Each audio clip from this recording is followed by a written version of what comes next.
মনে মনে একটা বাসনা ছিল, কোনোদিন যদি একটা ভারতীয় চোরা কারবারি এখানে বাংলাদেশের ভিতর এক হাত ভিতরে পাইতাম, ওই দিন আমি একটা ভারতীয় লাশ ফেলার আমার একটা ইচ্ছা ছিল।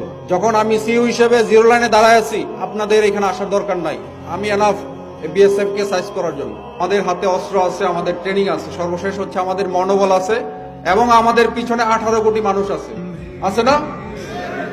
তো 18 কোটি মানুষ থাকতে আমার কি ভয় পাওয়ার কোনো কারণ আছে? এই 500 টাকার জন্য কি আপনি জীবন দিচ্ছেন?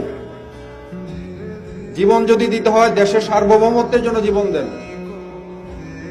আহত যদি হইতে হয় দেশকে রক্ষা করার জন্য আহত হন, কিন্তু এই মাদক চোরাচালান করে আহত হওয়ার কোনো ক্রেডিট নাই। 75 কিলোমিটার বর্ডার, আমি 75 কিলোমিটার বর্ডার দেখাশোনা করি, শিবগঞ্জ উপজেলা এবং বোলহাট উপজেলা।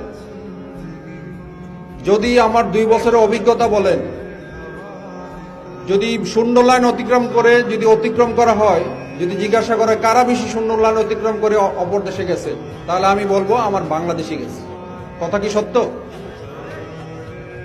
আপনি কখনো দেখছেন ভারতের নাগরিক বা ভারতীয় কৃষকরা শূন্য লাইন অতিক্রম করে বাংলাদেশের ভিতর ঢুকে যেতে? আমি আমার এই 2 বছরের টেনিয়রে কখনো দেখি না।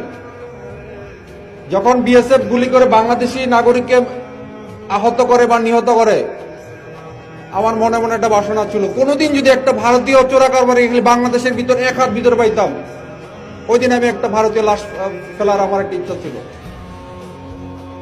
কিন্তু আপনারা কখন দেখছেন ভারতীয় চোরা কারবারি বাংলাদেশের ভিতরে ঢুকতে? কেউ ঢুকছে? ঢুকে নাই।